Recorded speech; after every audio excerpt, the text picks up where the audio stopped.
Continuamos con esta segunda parte de los desengaños místicos. Desengaños de las almas que siguen extremos viciosos en el deseo de avanzar en la perfección cristiana y cuál es el medio virtuoso que deben seguir. Unos quieren llegar en 3 días a la cima de la perfección cristiana y otros son tan tibios y desanimados que les parece imposible llegar. Son los extremos viciosos, ¿no? A los primeros les falta conocimiento de sí mismos y a los segundos les falta conocimiento del poder de Dios. Los deseos precipitados y desordenados de llegar rápido a la perfección se suelen castigar con la permisión de alguna ruina lamentable. Nuestras propias faltas pues nos confirman, ¿no?, que en 3 días no vamos a llegar a la cima, vamos a llegar poco a poco. Hay otras almas de grandes deseos, según dicen ellas, pero de muy pocas obras. Y estas almas toda su vida viven atormentadas. Desean mucho y obran poco. Y este es todo su trabajo. Los deseos matan al perezoso, dice el proverbio. Quiere ser virtuoso y no quiere hacer obras de virtud. Quiere que le paguen, pero no quiere trabajar, ¿no? Así como. Ellas proponen y nada cumplen. El tiempo se pasa, se acerca la muerte y deben mucho y pagan poco o nada. El otro extremo vicioso de las almas tibias y desanimadas siempre hacen menos de lo que desean. Y si lo que se desea es poco, viene a parar en nada lo que se hace. Las almas pusilánimes y flojas para todo son flojas, y es necesario darles aliento para que no desmayen y sacudirlas para que despierten. Hay otras que ponen límites a sus deseos y a sus ejercicios espirituales, diciendo que les basta no pecar. Hasta ahí se quieren quedar, ¿no? Pues yo voy a hacer las cosas, pero pues me basta no ofender a Dios gravemente. No les importa un grado más o un grado menos de gloria. No hacen lo que Dios quiere, sino lo que ellas se recetan a sí mismas. Estas almas son necias porque no saben lo que es un grado más de gloria. Son ingratas porque ponen tasa a los favores de Dios. Ponen límite a los favores de Dios. Quieren quedarse como están, ni avanzar, ni retroceder. Y resulta de que hay un dicho común en la perfección cristiana que es esa. El que no avanza, retrocede. Hay quienes se quieren quedar ahí y nomás no se va a poder, porque el que no avanza, retrocede. Remedios. De los grandes fervores se han originado grandes desaciertos, cuando no se gobernaban las operaciones por ajeno consejo. El dictamen propio precipita a los fervorosos, dice Santa Teresa. O sea, llegan a hacer penitencias temerarias. Y estos pues son pocos, ¿no? A pocos o a casi nadie le tengo que decir, bájele, no haga tanta penitencia, no haga tantos ayunos, no guarde silencio tanto en el retiro. No, al contrario, le tengo que decir otra cosa a algunas señoras. Fíjense lo que le pasó al hermano de Santa Teresa. Él le platicó a su hermana Santa Teresa que le pasó lo siguiente. Hizo voto de no pecar venialmente. Y pues no lo pudo cumplir, ¿no? Va con ella y le dice, fíjate lo que hice, hermana. Y ni le hubiera dicho, ¿no? Le dijo primero, pues hermano, por un lado me da gusto de que tanto fervor sentías en ese momento que querías ya no pecar jamás ni venialmente. El problema es que lo hiciste voto y sin consultar. Fue un voto indiscreto, un voto imprudente. Eso le pasó al hermano de Santa Teresa. Lo que lo que deseen hacer, ya sea voto, ya sea penitencias extraordinarias u oraciones larguísimas, que primero lo consulten, ¿verdad? Para que así reciban dirección espiritual y pues les digan si está bien o hay que modificar alguna cosa o no hacer nada de eso. Otra cosa que pasó, fíjense, cuando uno quiere hacer algo y por alguna razón le dicen que no. Santa Teresa de Jesús, ella misma, quería ayunar, hacer muchos ayunos. Y el director espiritual le dijo que no iba a ayunar. A lo mejor vio alguna cosa de imprudente eso y le dijo que no iba a ayunar. Entonces, ¿qué pasó? Que después Dios nuestro Señor le hizo ver que ella había alcanzado dos méritos. El mérito de la obediencia y el mérito del ayuno que no hizo, pero que deseaba hacer. Por sí misma lo hubiera hecho, pero le pidieron que no lo hiciera. Entonces tuvo el mérito, así le hizo ver a nuestro Señor, que recibió el mérito de la obediencia, el mérito del ayuno que no hizo, pero que deseaba hacerlo. Si le hubieran dicho, hazlo, lo hubiera hecho, porque ella quería hacer eso.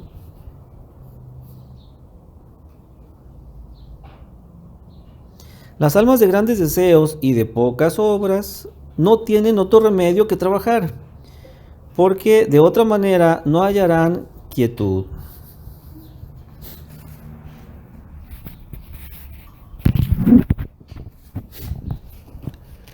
Unas de estas almas siempre hablan de futuro. Agradaré a Dios. Mañana hago esto. El próximo semana hago esto. El próximo año voy a hacer esto, ¿no? Y cuando llega el tiempo, no lo hacen. Y el bien se queda solo en lo posible.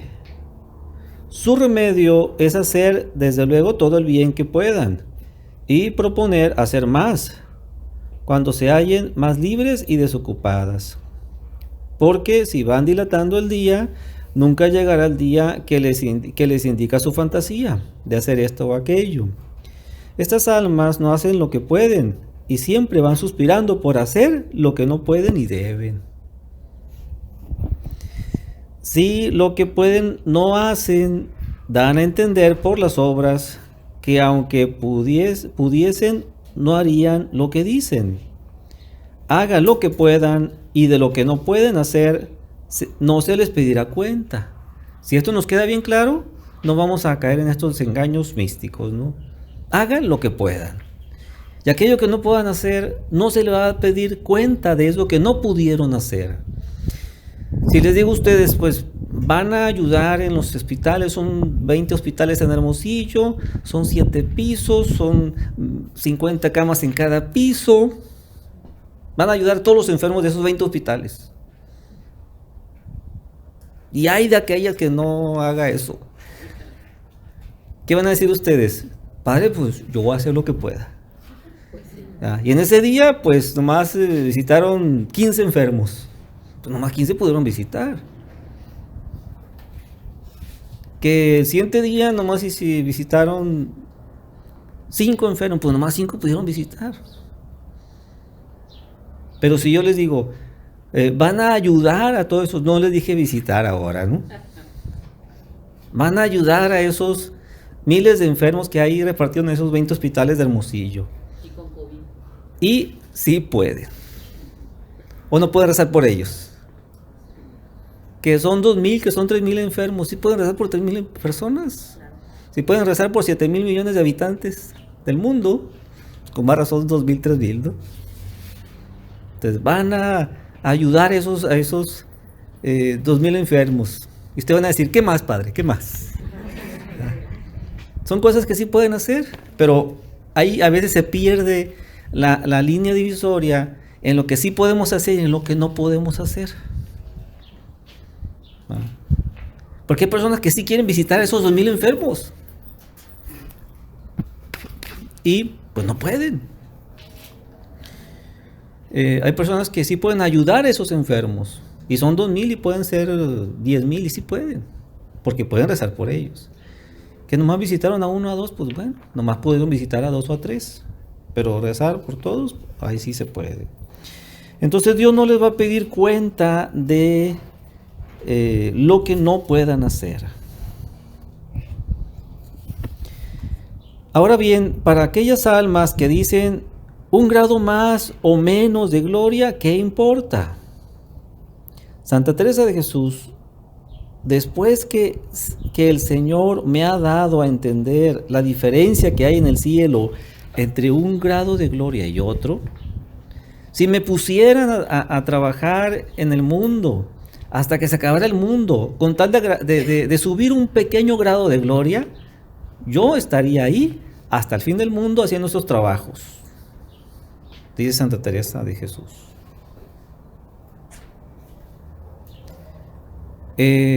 Procede esto de no importarle a uno si es un grado más o menos de gloria, tal vez porque no conocen el cielo, tal vez porque no conocen la generosidad de Dios. Una vez puse una comparación que se me ocurrió a mí. Por hacer una buena obra, Dios puede pagarles $1,000,000. Y me estoy quedando corto, por decir una comparación simple, ¿no? Burda. Entonces es muy generoso Dios para pagar todo lo que podamos hacer. Que si supiéramos que esa obra meritoria nos va a alcanzar un grado más de gloria, pues claro que la haríamos, no pondríamos pretextos. Así que así dijo ella: prefiero estar con todos los trabajos del mundo y después subir un poquito más en la gloria. Quien más lo entiende, más le ama y le alaba. Quien más entiende a Dios, quien más conoce a Dios, más trabaja por Él, más le ama y más le alaba. Procuremos asegurar la salvación, que más o menos gloria no importa mucho, pues allá estaremos todos, dicen algunos, ¿no? Pues vamos a estar dentro del cielo, pues qué tal, que no importa que estemos enseguida de los querubinos o de los serafines, o al final en la fila ya con los últimos ángeles, pero vamos a estar dentro del cielo. Los que piensan así, con esta necedad no se asegura la salvación, antes se aventura, porque se origina de necedad y poco amor a Dios, y por eso desobliga a Dios a darle más gracia y lo deje en peligro de perderlo todo. Fíjense nomás, al hacer lo mínimo necesario, y a veces así nos portamos con Dios, no estamos escatimando, ¿no? Eso no es pecado mortal, no, entonces lo puedo hacer. Pero es pecado venial, es venial, hombre, un pecadillo, no pasa nada. Desobligamos a Dios de darnos más gracia. Hay algo en teología, hay una afirmación, y que es la siguiente: es voluntad de Dios que todos los hombres se salven, y por eso a todos les da la gracia suficiente para salvarse. Fíjense nomás, aquí no estamos en desventaja nadie, pero al hacer nosotros un poquito más, o hacer lo que debemos de hacer bien, hacerlo bien, hacer ese esfuerzo de hacerlo bien, de hacerlo mejor, ¿qué va a pasar? Que vamos a obligar a Dios a darnos, además de las gracias suficientes, nos va a dar la gracia, a más gracias. Y he puesto este ejemplo, no sé si se acuerden. Hagan de cuenta que Dios, que una persona le dice: todos quiero que lleguen a Guaymas, vámonos a Guaymas. Ya no estamos en Semana Santa, ya podemos ir a la playa.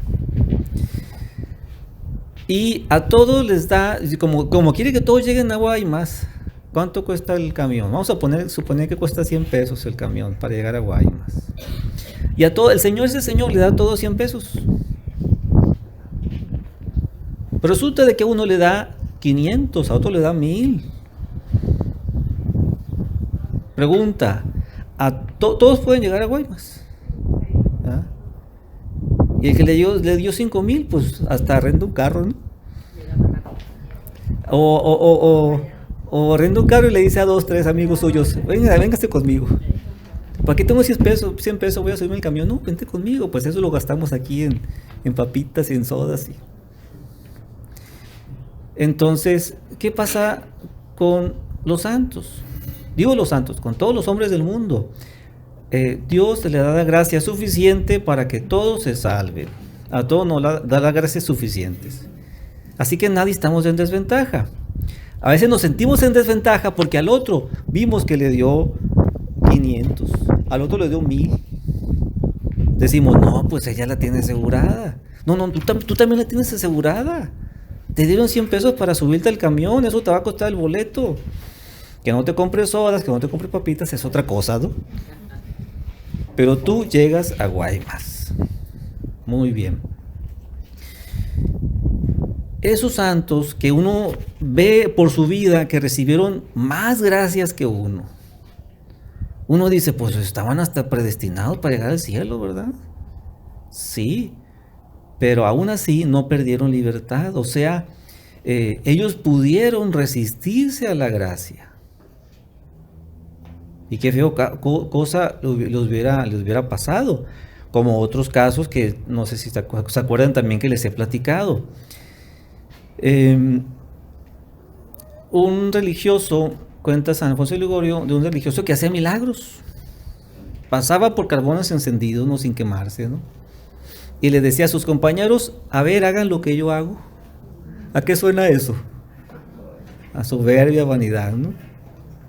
Pues cuenta San Alfonso de Ligorio que ese religioso que hacía eso, terminó muy mal, perdiendo la fe, perdiendo pues todo. Terminó muy mal su vida. Entonces, uno a veces pues, se siente en desventaja, dice pues, hay gente que hasta hace milagros, ahí lo vemos por la historia de los santos. Pero ¿eso es lo esencial? No, tan así que aquí ahí está el ejemplo que les pongo. Bien lo decía San Francisco de Asís, que él sentía que era el peor pecador del mundo, el más pecador del mundo. Y los que comentan sobre su vida dicen que decía verdad, no decía mentira. Y decía él, si Dios le hubiera dado esa gracia que Dios me dio a mí, hubiera hecho más que yo. Entonces, no estamos en desventaja, nos sentimos en desventaja. O veamos mejor veamos mejor así las cosas. Hagamos mejor, o seamos más fieles, ahí está la clave. Seamos más fieles en cumplir la voluntad de Dios y lo vamos a obligar a darnos más gracias que las suficientes. ¿Qué dicen unos? Pues aparte del boleto del camión, también quiero comprarme papitas. Y ahí anda granjeándose a su papá, ¿no? ¿Qué más hago ahí? Yo voy a la tienda y luego, ¿no? Entonces le complace a su padre que anda ahí muy hacendoso a su hijo.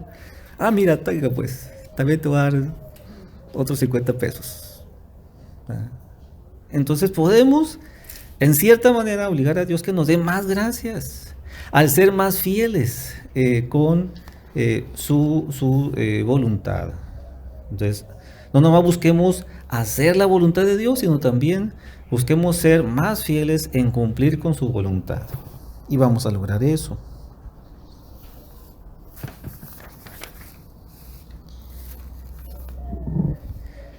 La flaqueza humana, o sea, la fragilidad, siempre obra menos de lo que se extiende su deseo. Y cuando éste no es grande, ejecuta poco.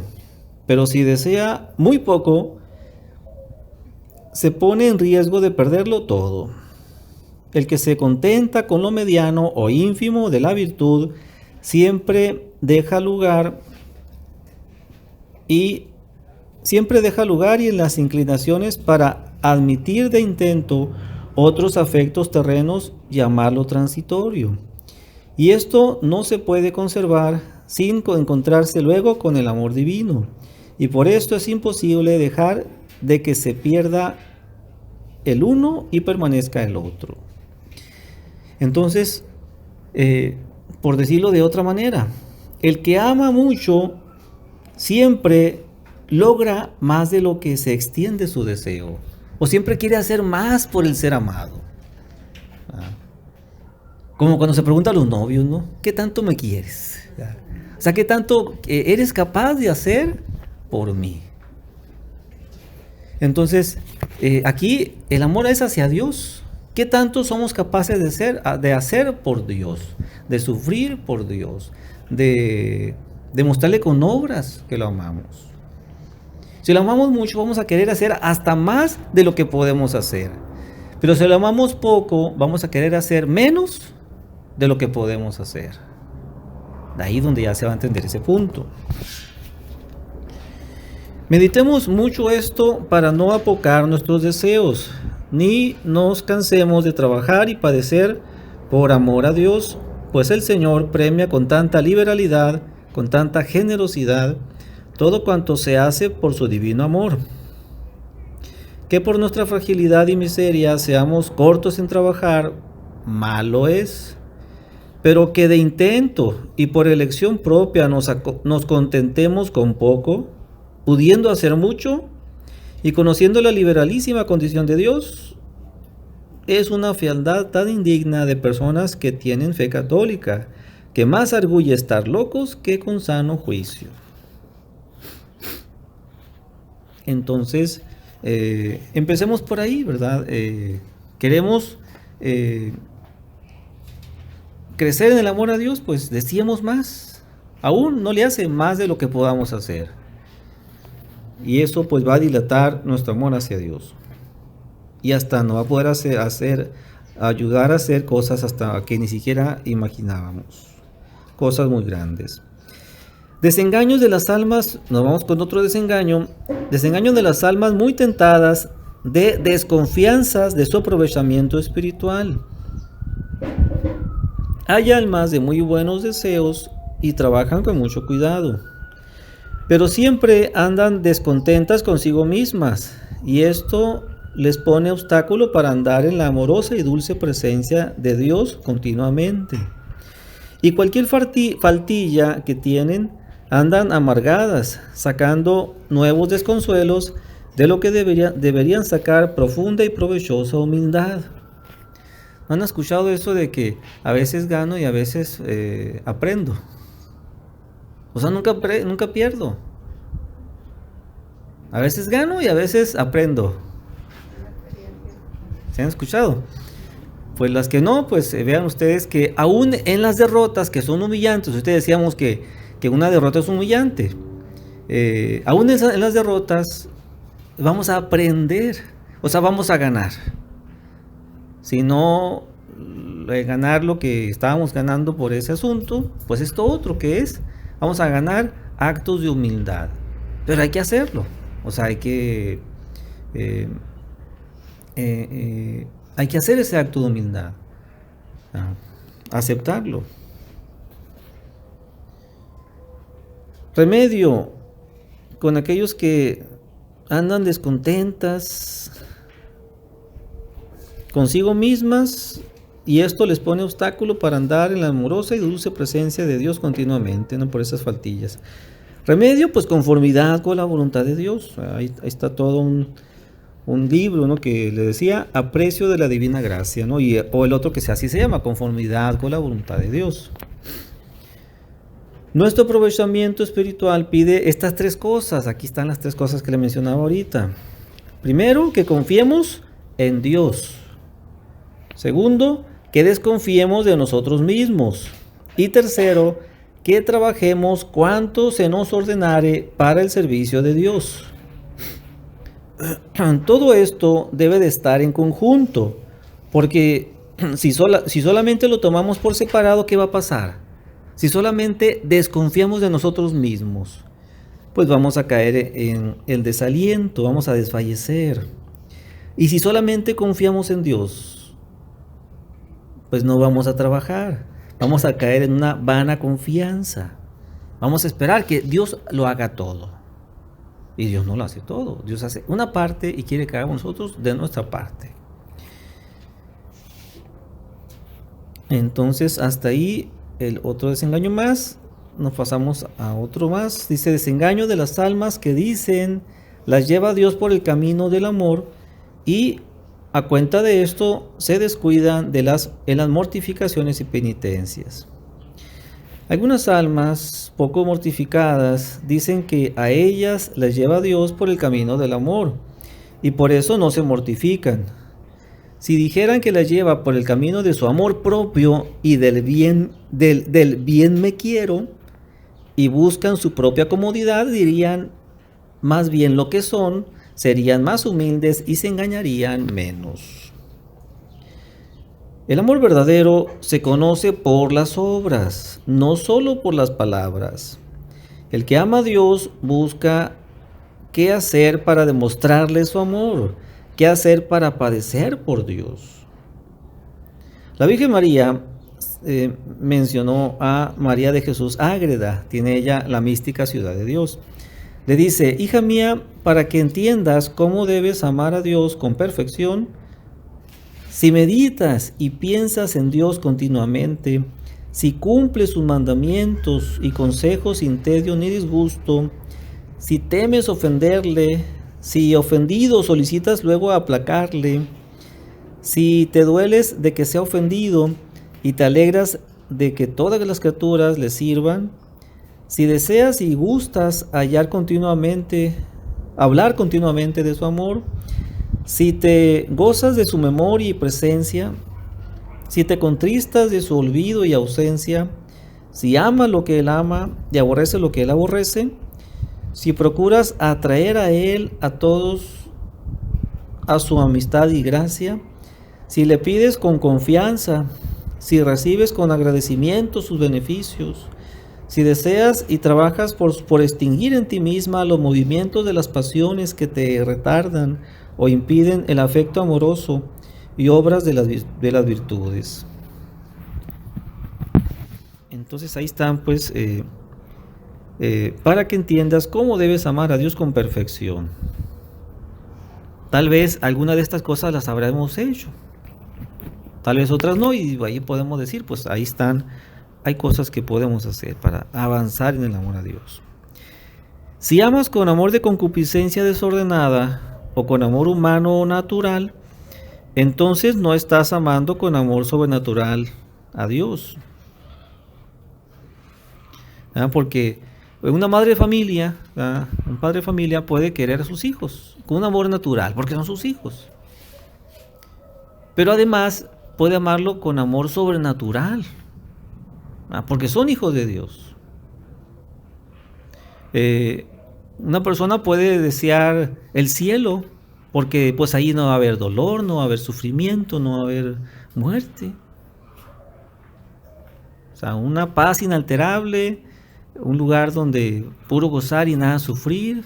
Como dice San Agustín, la suma de todos los bienes sin mezcla de males. Entonces uno puede buscar el cielo y ahí sería un amor de concupiscencia, no sea por utilidad, por buscar nuestro reposo, nuestra paz, nuestro gozo. Pero para que no nos quedamos en el amor natural, en el amor utilitarista, pues veamos esa necesidad de que haya ahí ese amor que es sobrenatural. Buscar a Dios por ser quien es, no por lo que nos da. Sean bienes terrenos, sean bienes celestiales. Lo decíamos ahorita, que podemos tener algunos otros que incluya el amor a Dios por Él. Pero se van a subordinar o tienen que estar subordinados, o sea, que sean de una manera secundaria, ¿no? Porque si buscamos a Dios por el cielo que da, evitamos ofenderle por el castigo que me pone, nos amenaza, entonces no estamos portándonos bien por amor a Dios, sino por temor al castigo o por interés del premio. Como les digo, esto no hay problema que no se excluya, o sea, puede estar ahí, pero el primero, el principal, el que debe estar sobre todos, tratemos de asegurar que sea por amor a Dios. No sé si hasta aquí haya sido claro.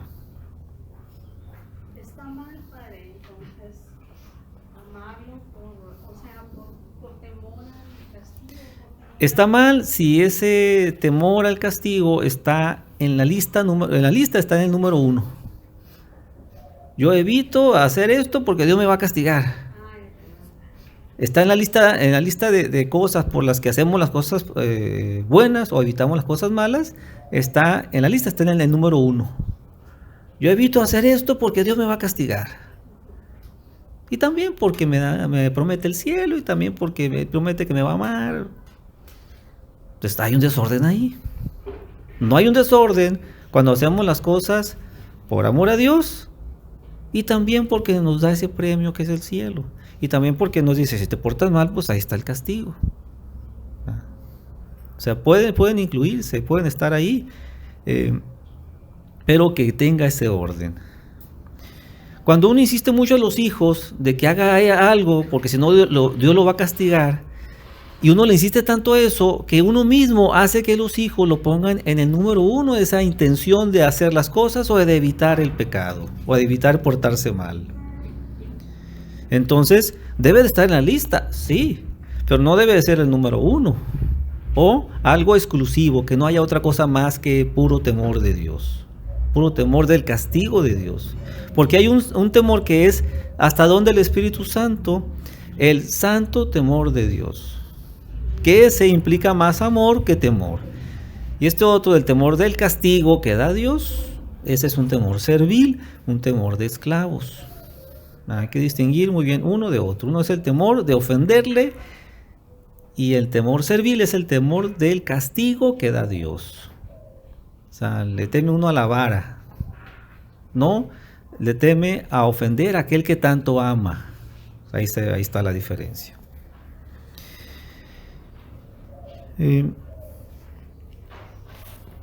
Entonces, ese desengaño, dice, las almas muy tentadas de... ¿Cuál es? Por el camino del amor, dice... Acuérdense que lo más les estoy dando un resumen, ¿no?, de cada capítulo. Me quedan 2 para terminar. Dice, desengaño de las almas que siguen extremos viciosos en el deseo del bien del prójimo. A 3 días de oración hay quienes ya quieren convertir a todos los pecadores. Y muchos llegan a opinar que no hay criatura buena y justifican sus murmuraciones con el pretexto de que quisieran que todos fueran santos. Estas almas, por atender a otras, se descuidan a sí mismas. Tienen caridad desordenada, pues de nada aprovecha al hombre si convierte a otros y pierde su alma. Es una frase del Evangelio, ¿no? ¿De qué te sirve ganar todo el mundo si pierdes tu alma? Es una caridad desordenada. Remedio: solo cuidar de su alma, cumplir sus obligaciones y los ejercicios de piedad que le prescriba su director espiritual. Ahí va a empezar a ordenar esa caridad. Y si pensamos en esos ejercicios de piedad, aquí les menciono esos ejercicios de piedad que conviene a todo mundo. Y aún así a algunos se les hace pesado. ¿Cuáles son esos ejercicios de piedad que conviene a todo mundo? Las oraciones de la mañana, las oraciones de la noche, examen de conciencia en la noche, lectura espiritual, si pueden, pues meditación, rosario y pues hacer el esfuerzo de hacer ahí alguna visita al Santísimo, ¿no? Ya podemos agregar algunas otras devociones, ¿verdad? Pero podríamos tratar de reducirlo a lo mínimo posible. Y vean ustedes cuánto tiempo nos puede llevar a hacer oraciones de la mañana. 5 minutos. Oraciones de la noche, otros 5 minutos. Examen de conciencia, otros 5 minutos. Lectura espiritual, unos 15 minutos. Rosario, unos 20 minutos. Una visita al Santísimo que pues va a ser en la semana. O sea, podemos aprovechar antes de entrar a misa o después de misa, o si vamos a la hora santa, no sé, algún otro día. Entonces, vean ustedes qué tanto le podemos dedicar a esos ejercicios de piedad. Y uno dice, bueno, sí los puedo hacer. Pero cuando ya está en la práctica y dice, pues no puedo hacerlos. Pues, ¿por qué no puede hacerlos? Es que está buena la novela. Es que duro mucho haciendo la comida. Es que además de trabajar, pues tengo que hacer las cosas de la casa. Actualmente predomina mucho el espíritu del activismo. ¿Qué es el activismo? El hacer y seguir haciendo, ¿no? Y entonces uno no se da a la contemplación. No les digo que dejen de hacer sus deberes para que se pongan a rezar, sino que hay que saber hacer esas actividades y hacer esos ejercicios de piedad. Porque si no hacemos examen de conciencia, no vamos a saber si nos está funcionando los propósitos de enmienda o los propósitos del retiro que hicimos. Allá hasta el mes o allá hasta los 2 meses que nos volvemos a confesar. También esto, también lo otro. ¿Y para qué tuvimos que esperar 1 mes o 2 meses para darnos cuenta que cumplimos muy poco ese propósito de enmienda? Cuando 5 minutos, y se nos hace mucho, para dedicarle diariamente y decir, a ver, ahora qué tanto cumplí con mi propósito. Para poder decir en la confesión, pues fueron 20 veces lo que falté a este propósito. Que es una de las cosas esenciales para una buena confesión. Género, especie, número y circunstancia. Género, especie, número y circunstancia. 4 cosas, así debemos de confesarnos. Entonces en el número, pues, es cuántas veces hice eso que está mal, a ese pecado. Y ese examen de conciencia cada noche, pues, nos va a ayudar a hacer este otro examen de conciencia para confesarnos. Que además nos va a ayudar a poner enmienda de un día para otro. Y no de una semana a otra o de un mes a otro. Fíjense, de un día para otro. Si Dios nos diera oportunidad y dijeran ustedes, lograran ustedes esto de Dios, si yo volviera a vivir, haría de diferente esto. Hay gente que de repente les pasa eso por la mente, ¿no? Si yo volviera a vivir, no volviera a hacer esto, o haría esto otro de esta otra manera. Entonces, déjenme decirles que en parte Dios nos concede eso. ¿Por qué? Porque a la primera falta no nos llamó a su juicio. San Ignacio en una de las meditaciones pone eso, ¿no? Pecaron los ángeles en el cielo y vámonos. A la primer pecado de soberbia. Pecó Adán y Eva y el primer pecado los corrieron del paraíso. Podemos pensar aquí en el mundo, ya no en el paraíso, sino aquí en el mundo, aquella persona que en el primer pecado ahí quedó, nunca había robado y robó y lo mataron en el asalto, ¿no? Ahí quedó en el primer pecado que cometió. Entonces, ¿cuántas oportunidades nos da Dios? Pasamos ese momento en que cometimos ese pecado y debemos de hacer cuenta de que nos hemos escapado del infierno. Si hiciéramos cuenta de eso, ¿de qué manera nos portaríamos? Dios me dio otra oportunidad más porque hice esto y no me llamó a su juicio. Aquí estoy todavía. Entonces aquí estoy ¿para qué? Para remediar eso. Me vuelvo a presentar en la misma situación y voy a tratar de ahora sí hacer bien las cosas. Entonces, sí está sucediendo en parte esto que a veces uno imagina, ¿no? Si volviera a vivir otra vez, no va a devolver a Dios a los 15 años. Pero sí nos va a dar otra oportunidad cuando se presente otra vez la ocasión, para ahora sí hacer bien las cosas. Y ya desde ahorita pues podemos decir, ¿no? Si se presenta otra vez la ocasión, ahora sí voy a hacer bien las cosas. La Virgen María enseña en la Ciudad Mística cómo se guarda la pureza del corazón. Como para guardar con perfección la pureza del corazón es preciso se haga pacto inviolable con sus sentidos, de no moverse para lo que no fuere ordenado por la razón y a la gloria de Dios. Muertos los sentidos, fácilmente es el vencimiento de los enemigos, Porque los pensamientos no vuelven y vuelven y vuelven, ni despiertan, si no les entran especies e imágenes por los sentidos exteriores que los fomentan. Solo por la caridad o por la obediencia se debe tratar con las criaturas. Si no tengo necesidad de ir a la casa de mi vecina, ¿para qué voy? Si no tengo necesidad de hacer esto o aquello, no lo voy a hacer. Me lleva ya a la caridad, lo voy a hacer. Me lleva ya a mis deberes, lo voy a hacer. Si no, no voy a ir y ahí estoy guardando mis sentidos. Es tentación de gente nueva en la virtud querer aprovechar a otros antes de estar ellos aprovechados y juzgar fácilmente de las faltas ajenas antes de haber quitado ni aún conocido las suyas propias. Así el celo indiscreto es tentación ordinaria de los que comienzan la vida espiritual, que a todos los querrían santos y remediar todas las faltas ajenas, sin atender el peligro de distraerse y aún perderse a sí mismos. Otros yerran por el extremo contrario.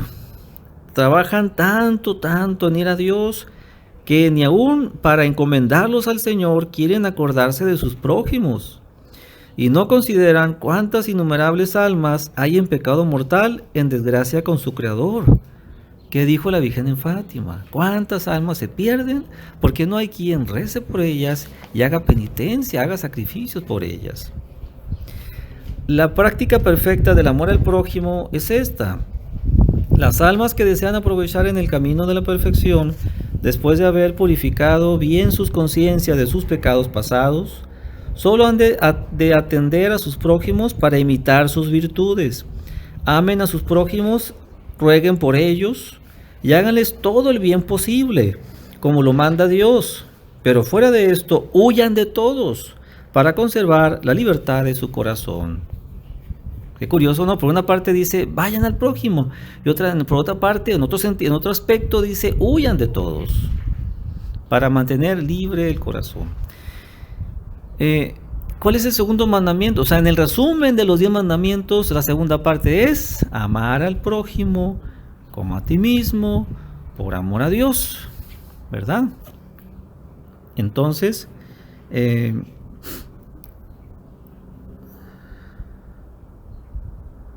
vamos a tratar de hacer eso, ¿no? De amar al prójimo. Y vamos a decir como aquel que le dijo a nuestro Señor, pero ¿quién es mi prójimo? Entonces, si sabemos bien quién es nuestro prójimo, no vamos a distinguir si es amigo o enemigo, si es bienhechor o es malhechor. Van a decir ustedes, entonces hay que pedir por los malhechores, padre. Pues sí, para que se conviertan. O sea, si ya estamos deseando mal a alguien, ya no estamos amando al prójimo. Si decíamos que se haga justicia, bueno, pues que se haga justicia, está bien. Ahí no estamos diciendo mal a nadie. Pero que procedamos con espíritu de venganza, ya estamos mal. Aún el juez, y les he explicado en otro momento, aún el juez que ve que agarraron al asesino de su hijo, de su propio hijo, ¿no? Del juez, ¿no? Lo agarró la ley y ya están en el juicio. Si él, por todos los asuntos de la ley, merece 3 años o 5 años de cárcel, y el juez va a dictaminar eso, ¿no? Pues por la ley, pues merece 5 años de cárcel por el asesinato de tal persona, de una persona, por todas las circunstancias que se vieron ahí. Y él lo hace con espíritu de venganza. Fíjense, está haciendo una cosa justa, de acuerdo a la ley, es el juez, ahí está. Pero dice, qué bueno que vas a estar 5 años adentro. Con espíritu de venganza lo hace, pues está pecando. O sea, no nomás hay que hacer las cosas buenas o bien, sino también de buena manera, ¿no? En este caso, pues sin ese espíritu de venganza, ¿verdad? Que al primero que daña va a ser a esa misma persona que está actuando con espíritu de venganza. Entonces hay que amar al prójimo. ¿Y quiénes son nuestros prójimos? Pues todos los que son hijos de Dios, ¿verdad? Amigos y enemigos nuestros, bienhechores y malhechores, así todos. Por último, desengaños de las almas que siguen extremos viciosos en orden a las penitencias corporales. Algunas son tan desconsideradas que en poco tiempo destruyen su salud. Si algún director las quiere ordenar, luego se desconsuelan y para su daño buscan quien les hable a su gusto y siguen su propio dictamen sin sujeción ni consuelo. Otras almas desprecian las penitencias corporales o acobardadas con el afecto de su conveniencia propia, las estiman en poco o temerosas de perder la salud, les causan horror y así pasan su vida con gran menoscabo de su espíritu. Son los extremos, ¿no? Los que quieren hacer una penitencia que acaben pronto con su salud y con su vida, y aquellos que no quieren hacer nada de penitencia, ¿no? Nada. Y aquí está un dicho común de los santos: oración sin mortificación es ilusión. Oración sin mortificación es ilusión. Entonces, que tal vez no tengamos las fuerzas físicas para hacer penitencias corporales, no necesitamos fuerza física para hacer alguna mortificación, ¿no? Alguien ahí nos trató desabridamente, no nos dio las gracias, ¿verdad? Pues nos mortificamos a ese malestar que sentimos, ¿no? A veces que nos llegan a hacer algo sin que a veces ni siquiera cuenta se dé el prójimo, ¿no? Y pues uno está ahí mortificando, esa mortificación interior. Pero tenemos oportunidad de hacer esa mortificación exterior, o sea, corporal, pues hay que hacerla. Oración sin mortificación es ilusión. Le dijo Dios a Santa Teresa: ¿piensas, hija, que está el merecimiento en gozar? No está sino en obrar, en padecer y en amar. Cuán flaco cimiento lleva quien trata de oración sin mortificación, aunque esté muy adelantada en las mercedes de Dios. Entonces hasta ahí acabamos con el último desengaño místico.